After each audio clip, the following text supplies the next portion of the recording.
At approximately 2:27 this morning, San Francisco police officers were dispatched to the residence of Speaker Nancy Pelosi regarding an A-priority well-being check. When the officers arrived on scene, they encountered an adult male and Mr. Pelosi's husband, Paul. Our officers observed Mr. Pelosi and the suspect both holding a hammer. The suspect pulled the hammer away from Mr. Pelosi and violently assaulted him with it. Our officers immediately tackled the suspect, disarmed him, took him into custody, requested emergency backup, and rendered medical aid. And happy Saturday and welcome to The Deal. I'm your host, Ed Clark. Thanks so much for joining us this Saturday. It is Saturday, October 29th, 2022, and we're so happy you decided to come and join us. There's plenty to talk about. Obviously, this is political season, and obviously there are people who don't like certain politicians. And in the lead in to the program, we saw the attack on Nancy Pelosi's husband. I want to talk about that, but we got a ton of other things to talk about. So I got to have somebody to talk to. So, hey, Val, welcome back to The Deal. Thank you, Ed. Good to be here.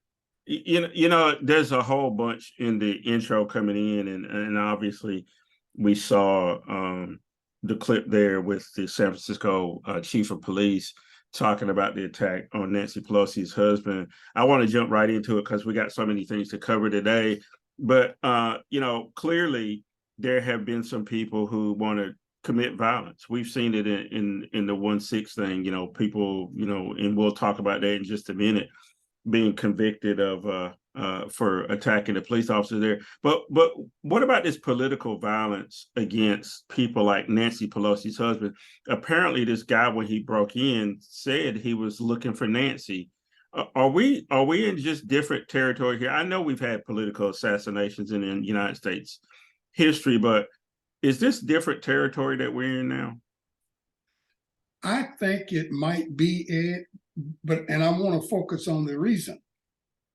I think that some people on the far right have been emboldened and have been allowed to think that there is no retribution for their foul deeds and acts because the justice system, the wheels of justice, appears to be moving so slowly. We see people doing things and it takes forever even to get them to trial. It takes even longer for something to happen, and then nothing happens. They either get a pardon or somebody escapes on appeal or whatever. So I think certain people have been emboldened that there's no price to pay. You can do just about whatever you want, especially if it benefits some people on the right or people that have a conservative bent in this country. You have a good chance of getting away with whatever you want to do. They'll applaud you. Like there were some folks watching their TV on January the 6th of the year 2021, and they were applauding what they saw. And they didn't do a thing to talk about, to stop it. They didn't even want to talk about it. And I think those kinds of things, have emboldened people to try just about anything, including attacking the husband of the Speaker of the House of Representatives for the United States of America. Unthought of in years past, unthought of. Yeah, Val, they find a man in the Speaker's house, attacks Mr. Pelosi with a hammer. They say that he's going to recover. I do this so you don't have to. So I went out and took a look at this guy's website, Val, and I'm not even going to post a link to it or whatever because I don't want people to read this stuff.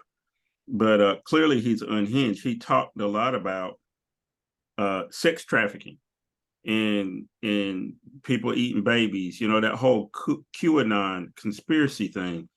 I got a clip here. This is from MSNBC, and they're talking about Michael Flynn and Roger Stone. They're out on a tour the Great Awakening tour, whatever the hell they're calling it. Let's take a look at it, and then we'll talk about this, because I think this is part of the key to people like this guy who broke into the Speaker's house. Gentlemen, I stand before you as living proof that Jesus Christ can do anything. That's noted Jesus lover Roger Stone. Yes, that Roger Stone, the convicted, then pardoned, longtime fixer for Richard Nixon and Donald J. Trump, talking about his apparent newfound love of the Lord.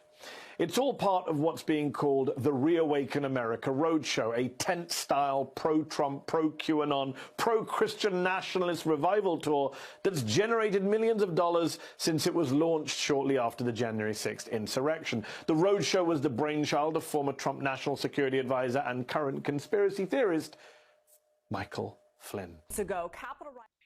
So, Val, Roger Stone is a swinger.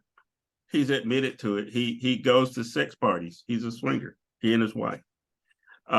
He has been multiple convicted, but, got off by Donald Trump pardoning him. He led the dirty tricks division over as far back as Richard Nixon. He's been propping up Donald Trump for decades now. And he worked for Manafort, who spent a lot of time in jail. They had an agency together, Manafort and Stone, right? They helped dirty politicians all around the world, politicians who killed people. And then you see him along with Michael Flynn, who has helped the Russians. What is this bull, what, about Jesus Christ and Christianity and these two clowns going around the country having some religious awakening tour? What the hell is that, Val? They're trying to get out in front of this whole abortion piece. They know that Dobbs was all about the business of giving a nice victory cloth to the evangelical right. That's what that was about. And they are figuring, well, let's get on the side of this. Let's show all of the people that put this through, Alito and company, that put this thing through, that we know where you're coming from, and we're one of the disciples on this thing too. So let's send up the flag for Jesus, and let's do whatever. You mentioned Roger and his crowd and all the illicit and heinous things that he and his wife are doing, and then got the nerve to stand up in front of a crowd and talk about things about being born again or something of that nature. And it's just a sign of the time, Ed. I bundle it up and say this.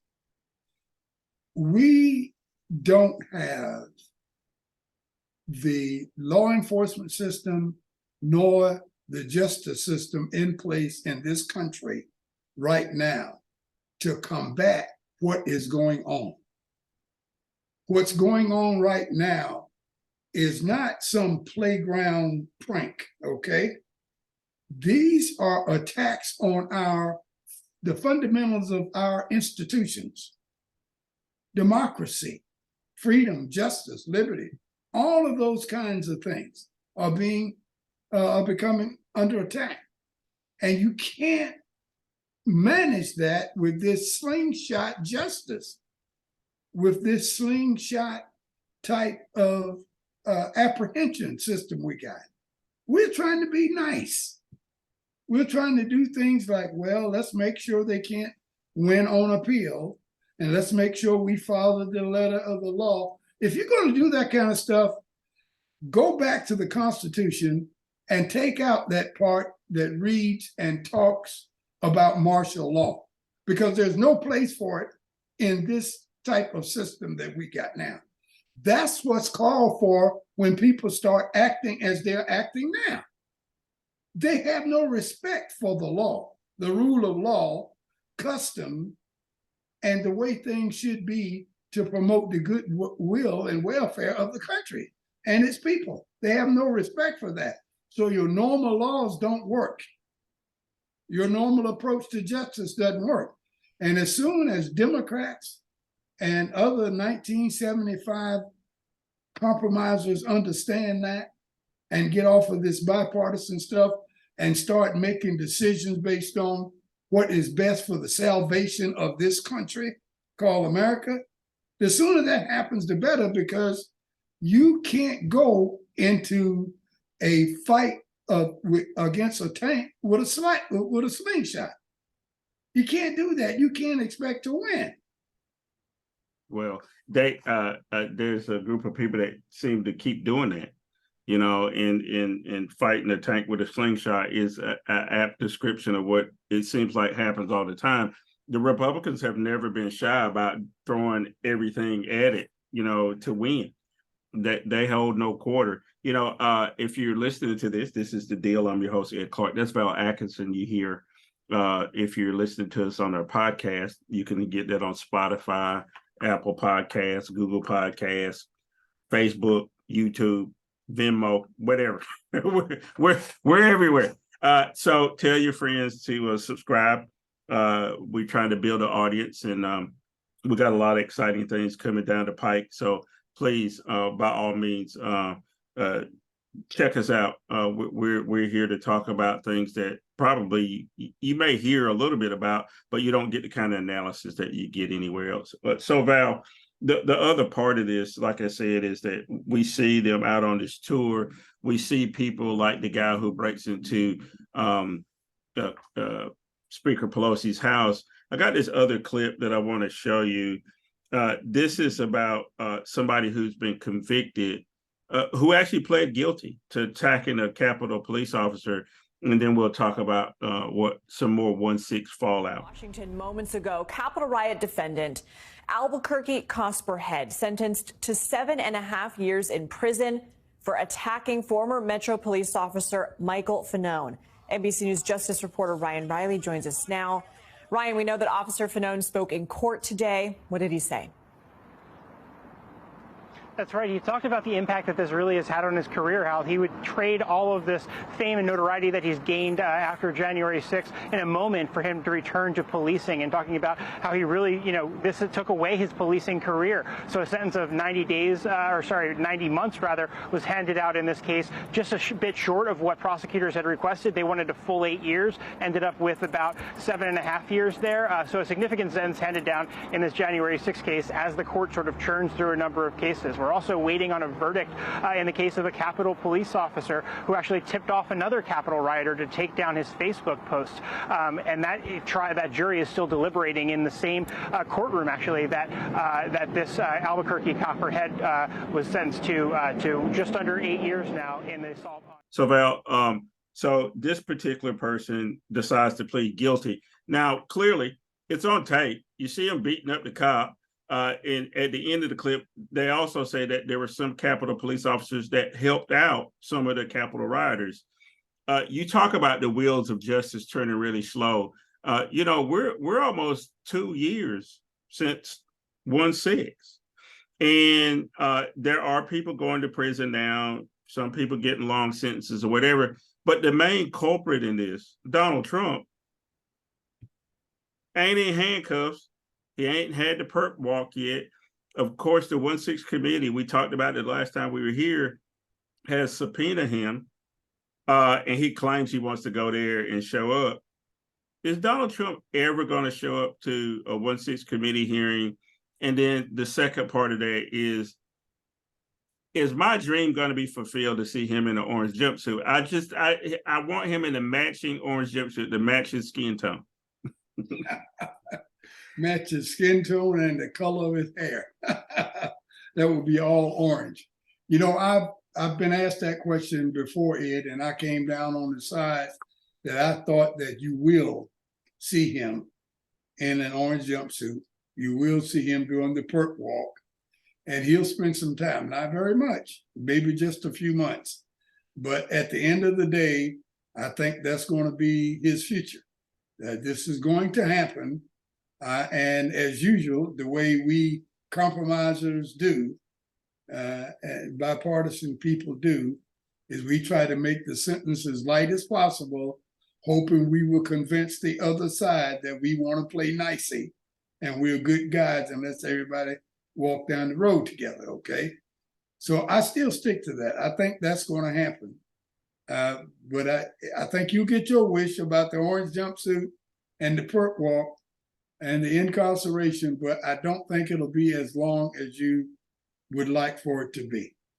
Well, there you go. So I hope Val Atkinson is right about that, because I am sick and tired of seeing this dude. I don't know, Val, you know, I'm sure there's been corrupt presidents in the past, right? I mean, but to the extent of how much damage this guy caused, I think he prolonged COVID. I think, you know, he hurt our standing in the world in a lot of different ways. But, you know, we'll see. Let's switch gears a little bit. Let's talk about the election before we take our break, because I want to set up what we want to talk about in the next segment. I was in Georgia this week. And in Athens, Georgia, by the way, which is where Herschel Walker applied his trade playing football for the University of Georgia. And if anybody's been to Athens, you know that Athens reminds you of being somewhere like, I don't know, Sanford, North Carolina. It just happens to have a big university in the middle of town.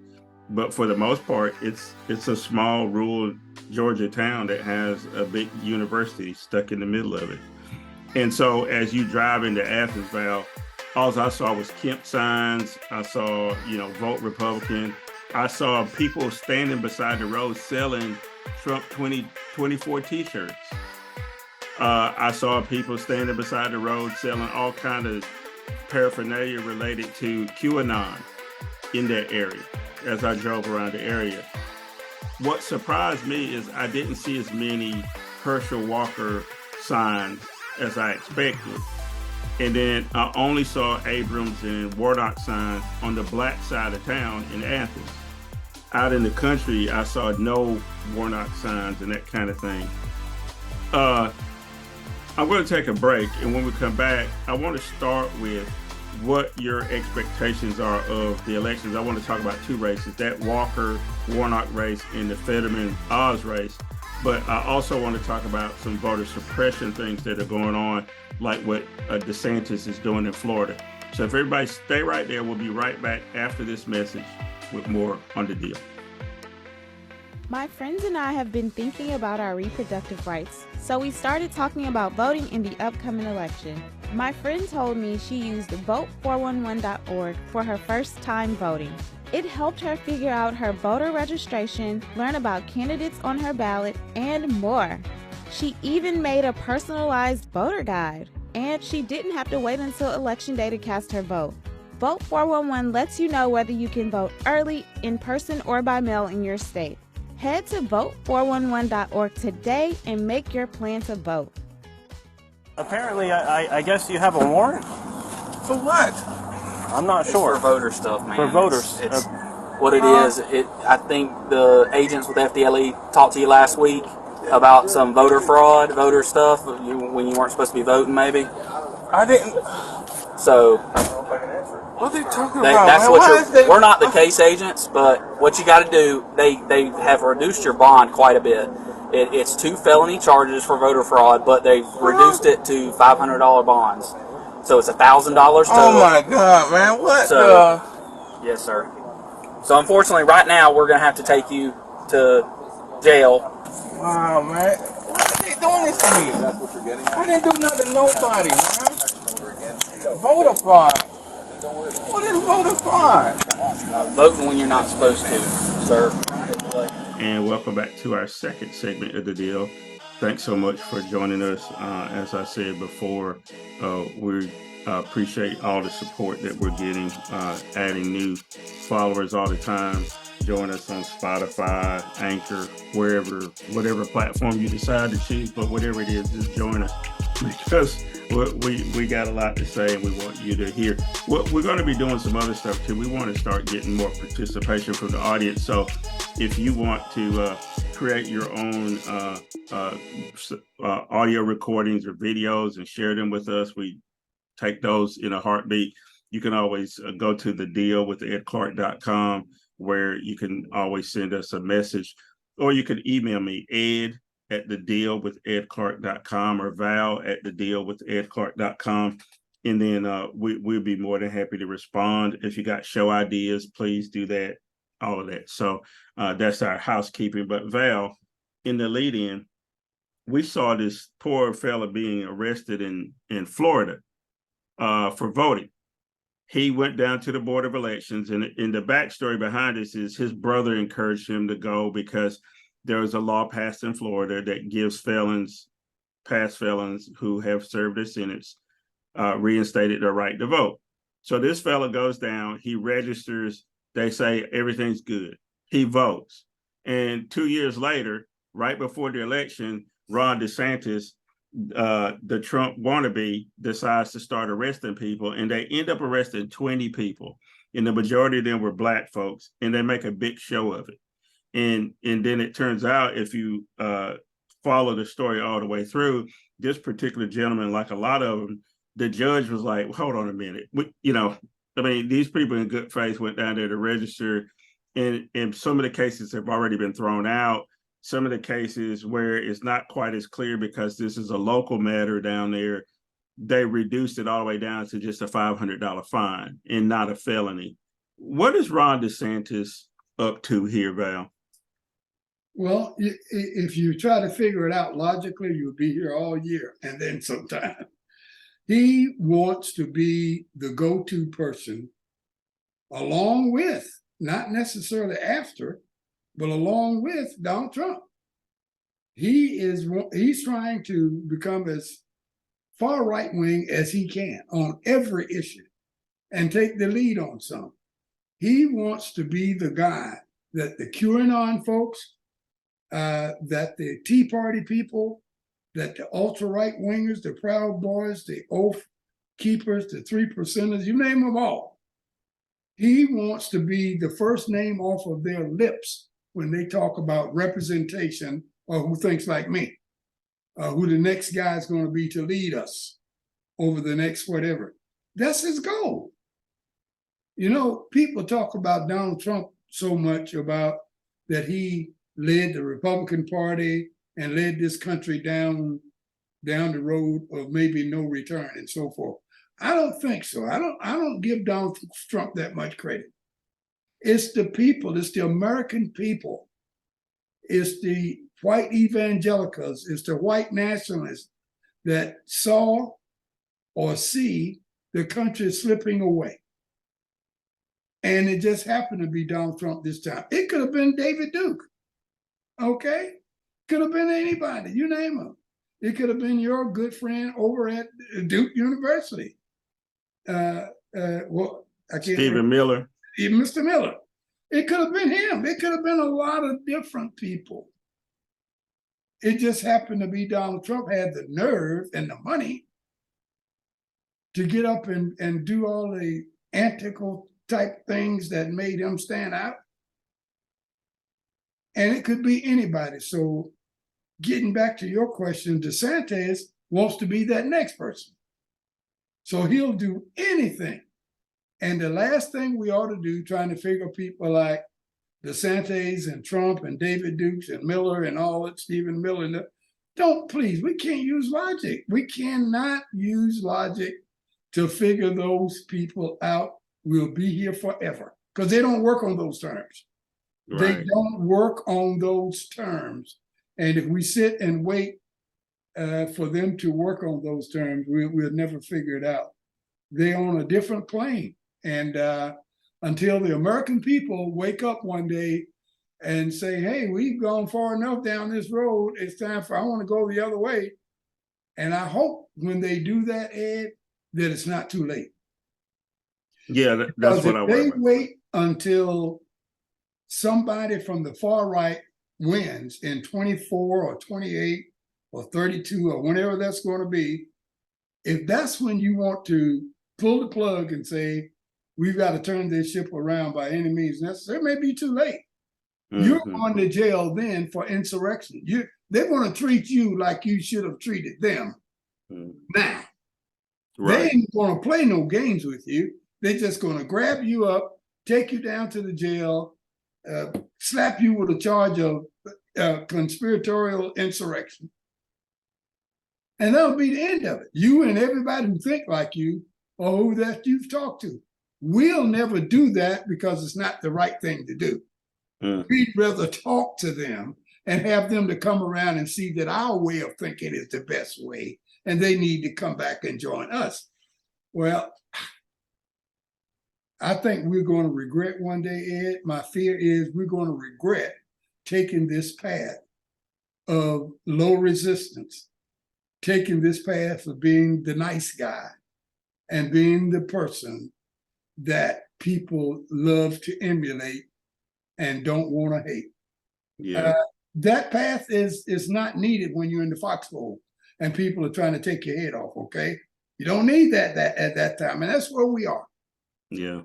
You know, the other part of this, Val, is that, I saw some clips, but I just didn't want to show a lot of this, but there's already people showing up like at ballot boxes in Ohio, in Arizona with guns. When I went to early vote, there were poll watchers out there from the Republican Party. My fear also is that some of those people who are serving as referees in some places, there's some video out there of people like Eastman, who, has been tied to Trump, coaching people on what to do to challenge people's voting. And in one case, he says, if the person doesn't speak their name loud enough, challenge that. Because in Pennsylvania, the law says you have to announce your name and address, and it has it in a certain order. And if the person does it out of order, challenge that vote. All those kind of things. We've been through poll taxes, Val, and the Supreme Court said, you can't do that. And then in the Constitution even, says you can't, give people tests to vote or whatever. And these people clearly don't believe in democracy. We've talked about it a lot, that they actually have fascist tendencies. And I know people sometimes say we're overstating when we say that, but what else is it? They don't believe in democracy, because if they did, they would want everybody to vote. And they'll come back and fall back on the excuse that this is a republic.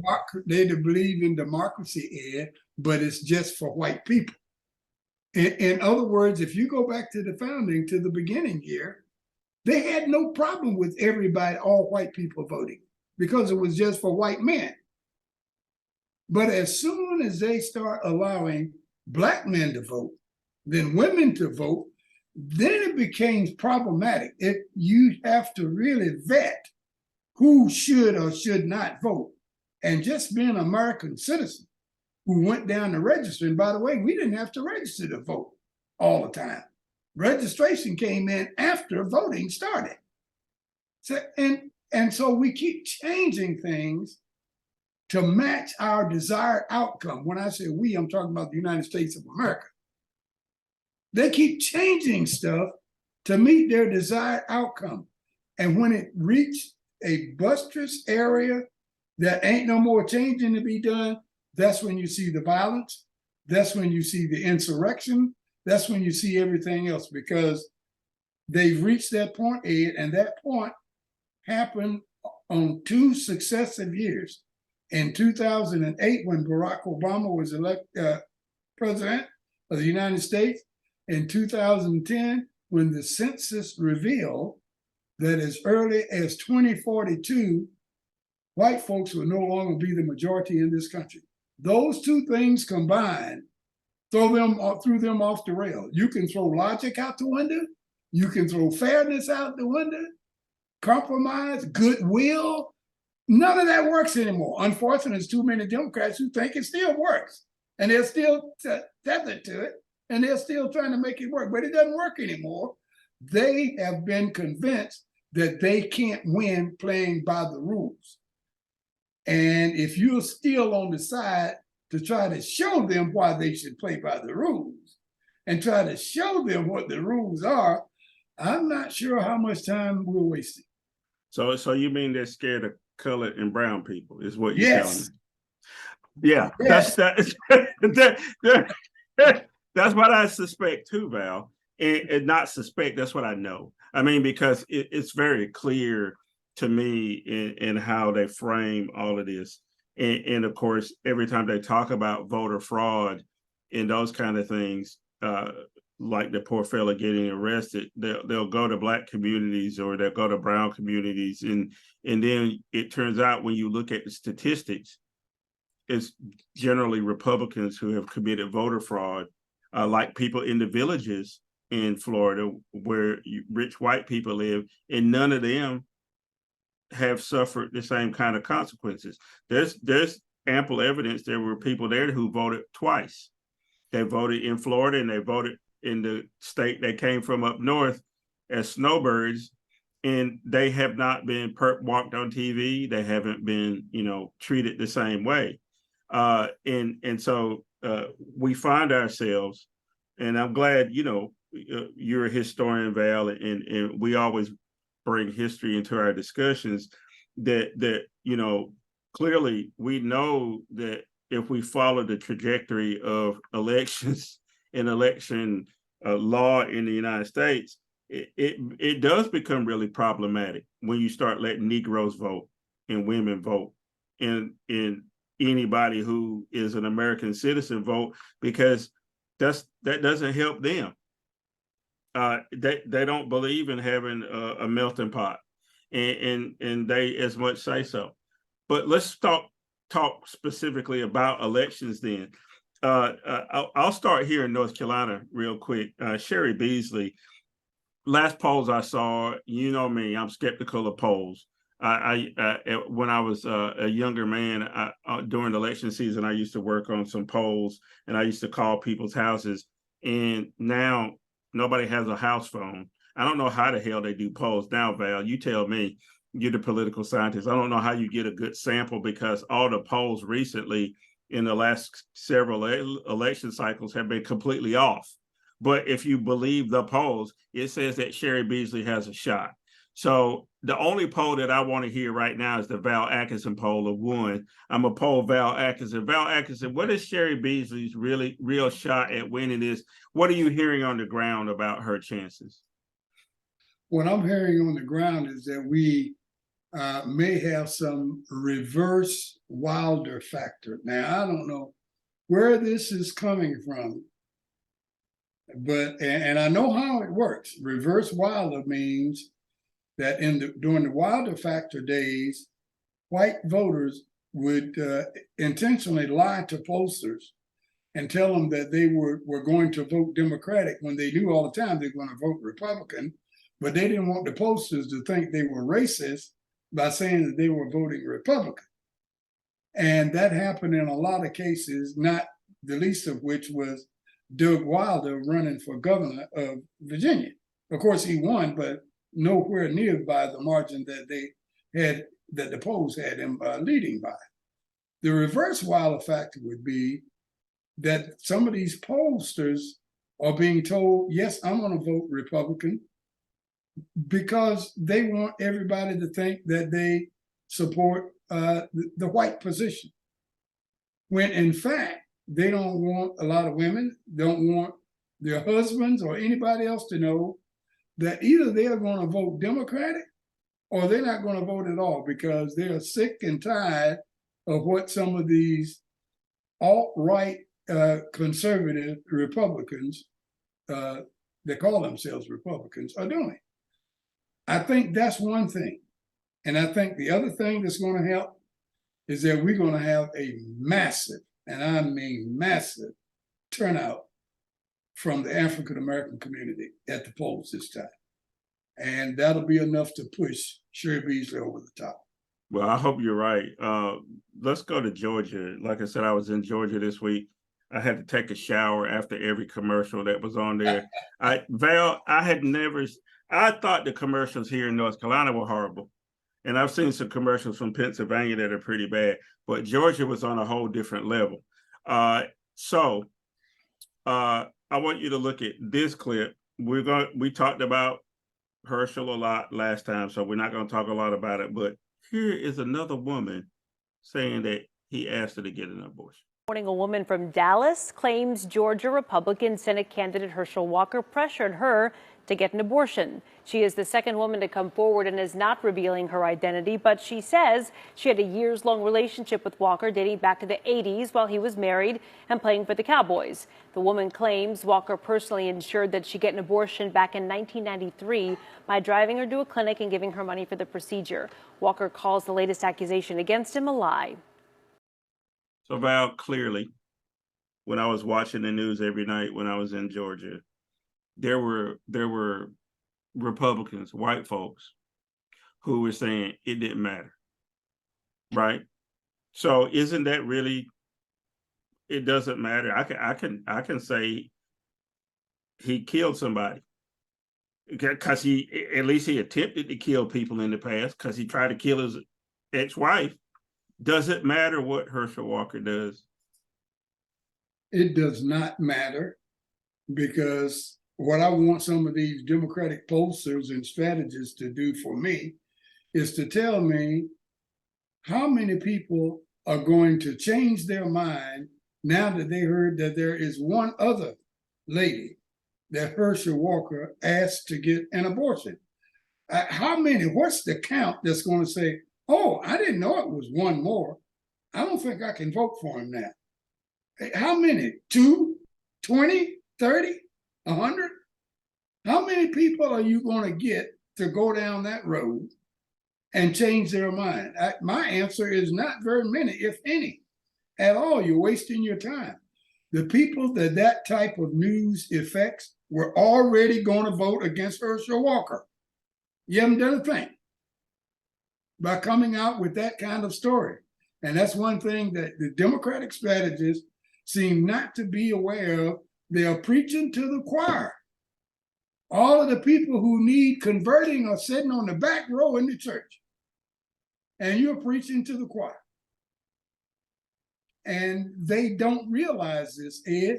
And they keep coming up with these little things, thinking that it's going to change the minds of the masses. It won't do it. I'm sorry. It won't have that much effect.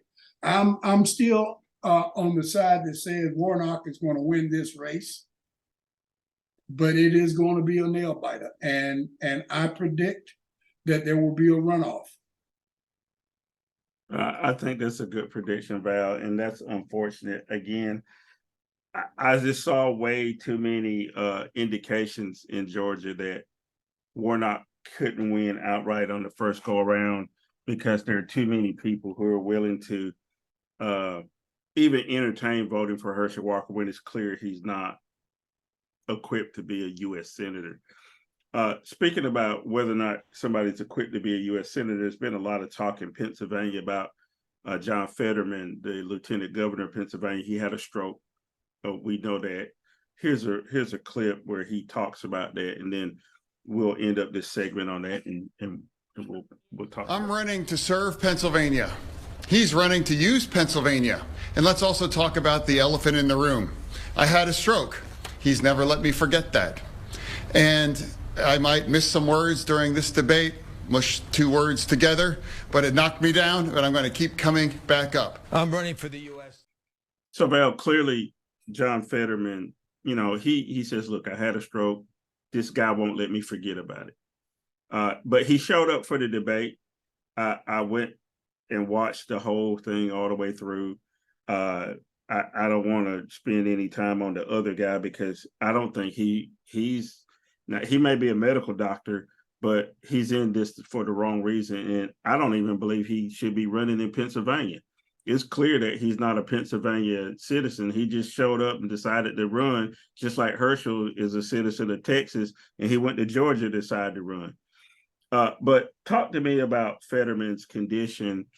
I don't think it disqualifies him because I still think, from all the stuff that I've seen, and I'm not a doctor, I only play one on TV, but from what I hear that he's recovering and he's likely to fully recover because he's still a relatively young man. What are you hearing about Pennsylvania? And then we'll wrap it up on that. Well, I'm hearing that Democrats are talking about Fetterman too much. The Republicans brought up this whole issue about his health, and the Democrats are toting water for him. They can't seem to talk about that race without talking about his stroke. And because the Republicans brought that up because they think it benefits Oz. And it did in the beginning. If Democrats want to talk about the stroke, they should talk about it in a way that elicits pity. Hate to use that word, but that's the way they need to do it. They need to talk, they need to connect with people out there who've had strokes themselves or who they know have loved ones that have had strokes, loved ones that have perished because of a stroke, and talk about the medical care that's needed. Talk about what we've done with Obamacare and things about that nature to help this and that. No, we fall right into the Republican trap. And we say, yeah, well, he had a stroke, but I think he can still take care of himself and he's still recovering and he'll be all right. Sound like a Republican. That's what they want people to think. Will he be all right or not? That person who's on the fence. You know, maybe, damn, I didn't know it was that bad. You think he can make out a full term? Let me go reassess my vote. You're carrying water for Republicans, and most of those people, that's why I said these Democratic strategists, all of them need to be fired. Well, Val, I think I got a job for you for the next election cycle. We're going to put you out there as a Democratic strategist and help some of these campaigns out, because I think a lot of these campaigns could be a little more aggressive and also shift the subject. I hear some music in the background. That means we got to take a break. When we come back, we're going to wrap this up. We're going to talk about the new British Prime Minister, who's a brown guy. We're going to talk about Kanye West, who's a brown guy that needs some mental health services. We're going to talk about the economy and how it's better off than what we thought it is. And then we'll wrap it up with talking about the shooting that happened in Raleigh a couple of weeks ago and the final 2 funerals that are happening with that this weekend. Stay there. We'll be right back after this.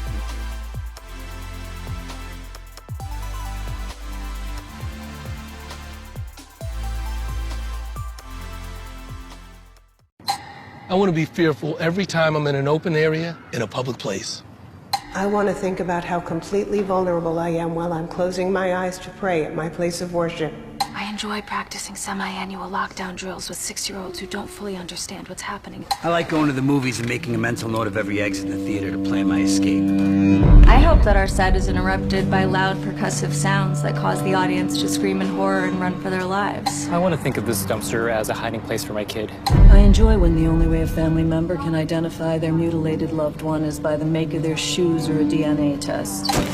I want to drop the carton of milk and eggs that I just bought and race frantically to a dingy back room where I'll be locked with 14 strangers for 7 hours and no air conditioning until the police say it's okay to come out. I want to celebrate our nation's freedom by worrying that I'll end up bleeding out on the pavement while being trampled by terrified parade cars. I like that anyone can easily access weapons of destruction, weapons of war. Designed to kill the greatest amount of people in the shortest in the least amount of time. Just a little bit longer.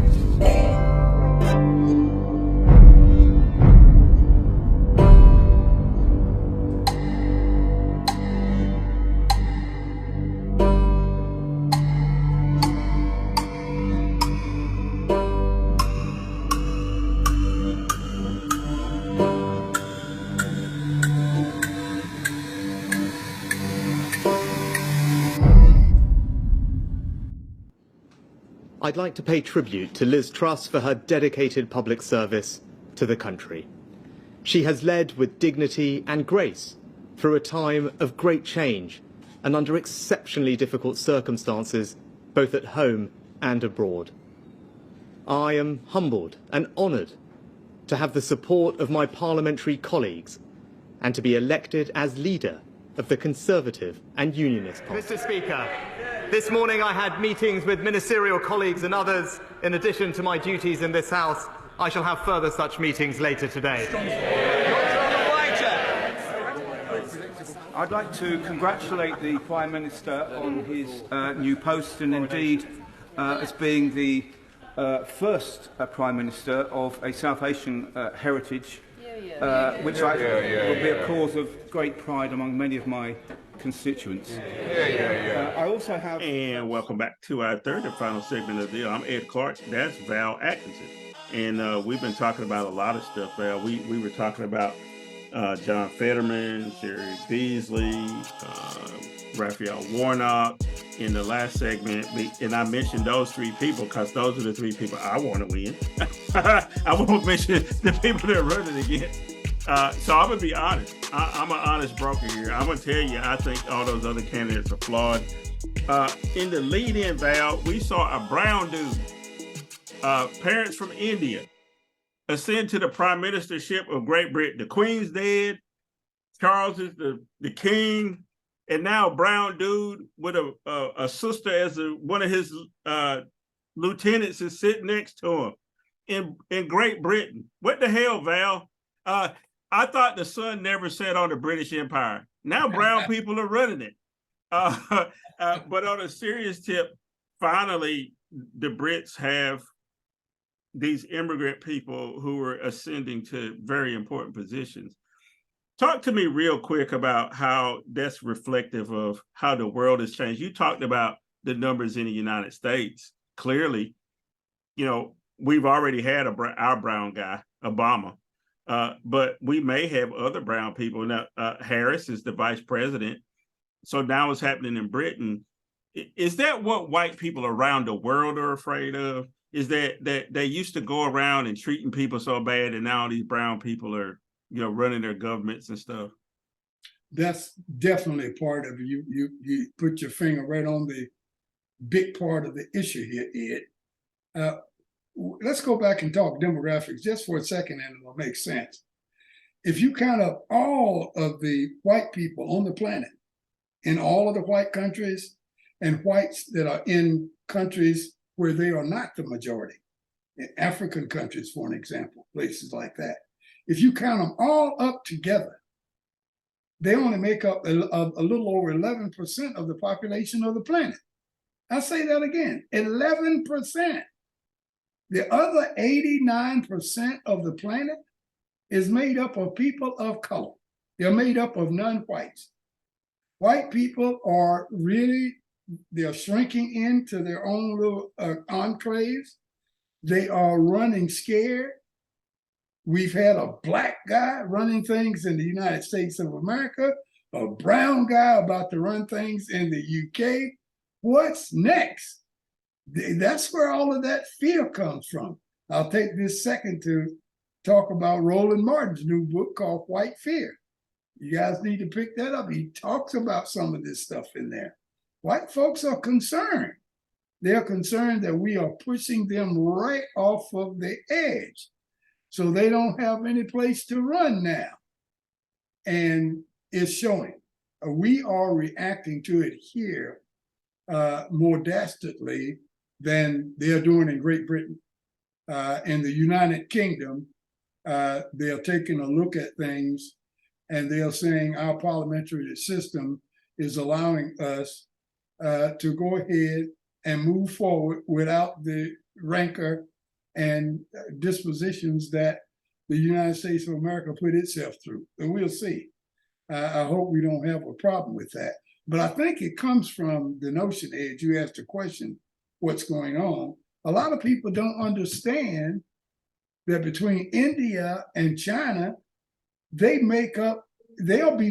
two countries will make up 50% of the world's population around 2050. 50%, just two countries. And neither one of them are considered to be white. White domination of planet Earth is shrinking. And some of them don't know how to take it in. Yeah, they spent, good 400 or 500 years running around the world pillaging because they gave people the impression that it was more of them than it really was. I'm glad you gave that statistic. I know people hate statistics, but I'm glad you gave the statistic about there only being 11%, and then China, India, fast approaching being 50% of the world population, because it puts things into perspective for me, is that if people only knew 100 years ago that it wasn't that many white folks maybe some of this stuff wouldn't have happened. And a lot of the discord in Asia and Africa is the direct result of whites coming in and saying, "Oh, Jesus told me to come here and want to convert you or either rule over you because you weren't all that bright, and it's our destiny to come and give you Christianity, a religion that we stole from some brown guys in the Middle East." But we won't go there. That's a whole nother subject. We'll do that on another show. Before we run out of time, so we got a few more topics to get to, and I want you to see something about economic news this week that caught people off guard, maybe, and the stock market went back up. Let's look at that, and we'll talk about it. Let's get to our panel for some instant reaction. I don't know how to interpret it. Lindsay, I'll start with you. I don't know if you've weighed in yet, but is it possible that with the PCE easing a little bit, and it doesn't look like we're in a recession, that's a pretty good number, can we extrapolate to say some people think a soft landing is possible? Maybe we can raise rates. Maybe we can bring inflation down a little, but the economy can survive. Is that why stocks are up? Well, I think the third quarter number was certainly better than expected, as Rick laid out. But I would caution to say that this is an indication of sustainable upward momentum and more reflection of static support, particularly to the consumer, as we saw lower gas prices, as we saw additional state and local stimulus come down the pipeline, consumers increasingly willing to draw down what remaining savings they have and turn to credit cards. So, Val, I don't think GDP was better than everybody thought. Gas prices are coming back down. When I was in Georgia, got gas for $2.97. I know they don't have as much state tax as some other places. Gas is still high in California because of the stuff they have to do for gas. But oil companies have made record profits in the last couple of years since COVID. They've used that as an excuse to, soak people for whatever. But if you look at the economy as a whole, I can look out the window here every day and see them building stuff. Now, mortgage rates did go up. They hit a high for the last 10 years. I think they're at 7%. At one point, they were down to, you could get a mortgage for 1.9% easy, right? Even with so-so credit. And now it's back up to 7%. So if you listen to what they just talked about with GDP and the economy maybe not being as bad, wasn't that true anyway? Didn't we already know that? Didn't we know that supply chain and all that was affected by COVID and Donald Trump's insistence on not doing anything about it? And nobody was at work. Everybody was at home. And the few people that were out working, a lot of them died from COVID because they had to interact with people. Talk to me about the real truth about the economy. Well, the real truth about the economy, Ed, is whatever rich folks say it is. That's the real truth about it. They make all of the decisions about everything. Poor folks don't control the economy. The only time poor folk have anything to do with the economy, if there's an upheaval, they can stop everything in its track. They can make problems, but then they're risking life and limb. But getting back to your deal specifically about the supply chain, I think that's a piece that most people miss when they talked about the economy and where it was going. There's no one individual, no country, and this leader, whether it be Joe Biden or Putin or whomever, that could have done anything to stop the effects that COVID put on the economy in terms of the supply chain.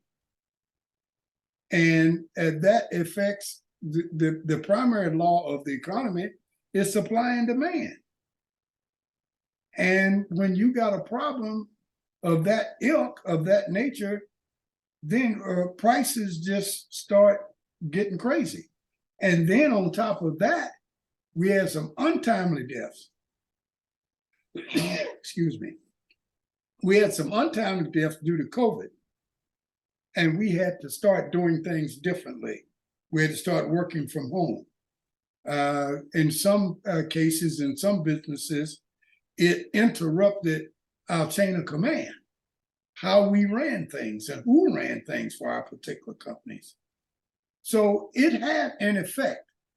But right now, it's not having the deleterious effect that some conservatives would like to think it is, because unemployment is low, all-time lows, unemployment. We don't have that problem anymore. We got just the opposite. Companies are out trying to find workers. They're offering all kinds of incentives. Very few retail spots can you go to that you don't see a sign says, we're hiring. How about that? You see it everywhere you go now. And giving new workers choices. Do you want to work from home, or can you come in a day or two a week? You know, whoever heard of such, right? They're trying to do whatever they can. And then a lot of states and municipalities have raised the minimum wage.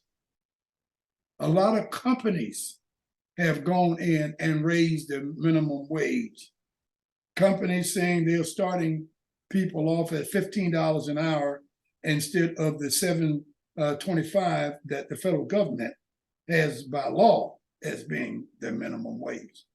So we more than double that. And so by and large, things look good. You know, one of my last jobs when I was working with the state of North Carolina, Ed, and I know you remember this, was with the Employment Security Commission.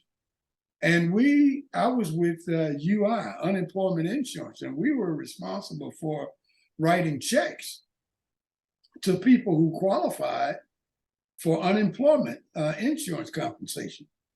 And of course, it was a lot of rigmarole to go through to find out if you're qualified. And then it took a long time. You had to go through a lot of changes about that. People should be just singing praises that we don't have that to worry about anymore. People really have no idea how blessed they are that if they do find themselves unemployed, they can go down or go online and file the necessary paperwork. And next thing you know, it picks back up and you're employed again. I'm sorry, you may not be employed right away, but you are being compensated. You have money. You can pay the rent. You can put food on the table. And those are some of the things that I cite and look at, Ed, when I think of whether or not the economy is really, really bad or not, or whether or not it's really in the tank or not. And it is not. It's a Republican talking point. And I'm not buying it. I'm not buying it. Yeah, so don't pay any attention to those commercials that they say that we're going to hell in a handbasket. We're not. Hey, it's two more stories, Val, and I don't mean to give this one short shrift, but a couple of weeks ago here in Raleigh, there was a mass killing, and we've talked about gun violence here. Let's take a look at this clip, and we'll talk about it real quick. Today marks 2 weeks since a gunman went on a rampage, killing 5 people and injuring others. And today, another family is saying goodbye to one of the victims. Anna Rivera. 2 weeks, and we're still healing, still mourning the loss of our community members. And today we are going to say another goodbye to yet another victim from the mass shooting while we continue to search for answers. So take a look. Later on today, we are expecting the services to begin for 52-year-old Nicole Connors. Those services expected to begin any moment. She will be laid to rest in her hometown of Dayton, Ohio. And Mary Marshall's friends and family will gather on Saturday morning for a celebration of life at Dix Park on the day that she was planning to marry her fiance, Rob Steele. Now, it's been a week since Raleigh police released their 5-day report. Since then, there's been no new information and still a lot of questions. The shooter, identified by family as Austin Thompson, was found with a single gunshot wound, but it's still unclear if it was self-inflicted or a result of the interaction he had with police. Now, of course, So about 5 people were murdered by a 16-year-old who they don't know if he shot himself or if the Raleigh Police Department shot him or whatever. But we've talked ad nauseum here about gun violence and what to do about guns. And I guess the only thing I have to say is, you know, when are we going to do something about it? And we talked at length about it the last time we were on, so I won't spend a lot of time. But what I do want to do at some point is get some experts on here to talk about what really happens when you get shot by a gun, an assault weapon, and the fact that, you know, the last 2 funerals, one was on a Thursday, and then the other one is this morning. at 10:30 memorial service at Dix Park. So if you're in Raleigh and you're seeing this early Saturday morning at 10:30 at Dix Park in Raleigh, the last person will be honored who was killed. And I guess that's all I'll say about that is that now Raleigh joins the list of cities where you just say the name and you know it was a mass shooting, right, Val? You know, it gets tedious. The last story I want to cover, but I don't want to cover, is Kanye. So here's Kanye, and then we're going to talk about it. New tonight, the latest fallout with Kanye West and his anti-Semitic remarks. He's been trying to save his lucrative clothing line, including his shoe line, Yeezy Shoes. But today, he got kicked out of the Skechers Manhattan Beach headquarters after he showed up unannounced with a film crew. Skechers, he shows up, then he is asked to leave, and then he is escorted out of the building. Here's the latest. Watch. The executive offices of Skechers, it is here Ye, the rapper formerly known as Kanye West, shows up uninvited and unannounced and is quickly escorted off the property, with the shoe company later stressing Skechers has no intention of working with West. The same people. This just the latest controversial development for Kanye following his recent outburst of hate speech and anti-Semitism, comments that have already cost Kanye big time, being dropped by several of his business and professional partners the last few weeks, including the sportswear giant Adidas, one of the latest to part ways with Kanye. These pictures from TMZ, check them, show Kanye at a local bagel shop, all smiles, appearing to be in a good mood, this just before his visit to Skechers. That is several workers here at Skechers telling us they did not see Kanye, but nearly everybody in the company's offices spent their day talking about what happened, and later told by their bosses not to make any public comments. Skechers itself. Val, Ye, Kanye, whatever the hell Ye he is.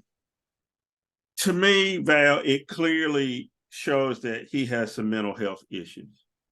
Now, he may believe all the stuff that he says. I watched the interview with him with Piers Morgan the other night, and he was saying that he was just telling the truth about the music industry. We know the music industry is bullshit. You know, it's chewed up people and spit them out, whatever, so on and so forth. So, okay, fine. But Kanye it has gone the extra step, and now he's starting to look like a homeless guy with a pullover that has paint stains on it and work boots, rubber work boots, and showing up at Skechers and all this other stuff. And at the same time, all the anti-Semitic stuff. But Val, a few months ago, he was talking about colored people. He was talking about Negroes and how horrible Negroes were, and how George Floyd died from fentanyl overdose and didn't die from the police. And he and Candace Owens are with this bullshit. I guess the last thing I'll ask you for today is celebrity the issue here? I mean, there's a lot of crazy ass Negroes and white folks and Native Americans and Jewish people. It's a lot of crazy ass people in the world that have crazy ideas. And I don't mean pejorative crazy, right? I'm just saying that clearly Kanye needs some mental health services. Is it only because Kanye had a lot of money? Because every time people say he's a musical genius, I'm like, what the hell are they talking about? I never liked this shit. But that's just me. Are we too much in a celebrity culture in America? Is that why Kanye is on TV, just because he knows Jay-Z and Beyonce? I mean, really? You've hit the nail on the head again, Ed. You know, I go back to, I'm not a big rap fan. I'm not a big hip hop fan, but I appreciate the music. And I understand and I appreciate those who do.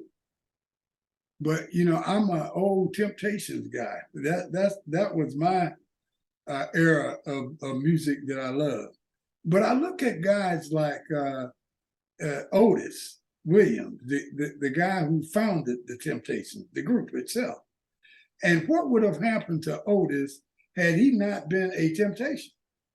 Or any of those other name groups they had, the Distance, the Elgins, the whatever, before they became the Temptations. You know, he would have probably been a factory worker at the Ford Motor Company in Detroit. His stepdad had already managed to get an interview for him when he said he wasn't going to go work at no damn factory. He was going to be a singer, you know? And he went on, he kept going, and stories there. Paul Williams, the guy that ended up killing himself, he was a painter. He did house painting and stuff like that had he not been a temptation. And I could go on and name the rest of the people as well. What would Kanye have been if he hadn't been a rapper? What would some of these other people have been had they not have gotten to the point that they could rhyme and reason and talk in a mic and jumble the words so old folks can't understand them? You know, what would they have done? And I'm not putting disparaging thoughts or words on that whole culture itself. My son, my youngest son right now, he lives and dies by it. He likes some of that music. He's not into it. He don't have time. But I know a lot of people who love it. But Kanye West is one of the beneficiaries of the whole hip hop movement and culture. And I just hope he manages his money well enough that after he goes to get the help that you so aptly put that he needs, and after hip hop has gone by the wayside like a whole lot of music genres have, don't mean it's here to stay just because it's here now. I hope he has enough to still be useful in this thing called life, that he can still positively impact some people after he gets well and that kind of thing. Right now, his life is a mess. I know he's got a lot of money, but as Denzel Washington says all the time, he said that's short money. You know, you got to talk about long money. You got to talk about old money. You know, and it can't be old money until you get old. Okay? Right. Yeah, and he's got to get old. And if he doesn't get help, he won't. And I fear, you know this, Val, a lot of musicians and famous people end up dying with people standing around going, oh, I guess we should have stepped in. And then the money's gone and nobody knows where it's gone because all the sycophants have been around soaking it all in, taking it from this person who clearly needs help. Whether it's Michael Jackson or Prince or Jimi Hendrix, anybody, you just name any, famous singer, maybe they, started using drugs in Prince's case, because he had started having hip problems. Michael Jackson couldn't sleep, but there were people that should have said, don't do that, but instead they just wanted to be around famous. And like I said, I think that's one of the big problems with American culture is that famous trumps everything else. Hey, and that's Donald Trump, right? He was famous and he became president. Well, guess what? I hear some music. So that means that's a good place to end this. But before we go, Val, tell me what you're working on, something I need to know about real quick. Well, the thing that we're working on right now, we're still doing the second edition of my second book entitled Distractions, Distortions, Deceptions, and Outright Lies. And we are doing the second edition to that to bring things up to date with the G's, I call it. And that's God, guns, gays, gestation, genealogy, government, and gaslighting. And if you can relate to all of those, we put a current spin on them. The book was initially published in 2018. So if you can relate to the way things were then, we're going to put a different spin on it now, 4 years later, because a lot has happened. Mm-hmm. We want to bring it up to date. So that's what I'm working on right now. Well, that's a bunch of G's. The other thing I need for you guys to do is a programming note. Val Atkinson is on Connections on Foxy 107, 104. You see the logo right there. For a few more weeks. He's ended his career on Foxy 107, 104 on Connections. So if you're up on Sunday morning and you're in North Carolina, you can listen to it live on Foxy 107, 104. You can listen to it online on TuneIn, on foxync.com. You can go to Radio 1, Urban 1, find the link, 8 a.m. Sunday morning, the 30th of October. And that means we're out of here. I need for you to go out and do something good for somebody today and come back with us next week. You've been watching The Deal. Have a good day. Bye.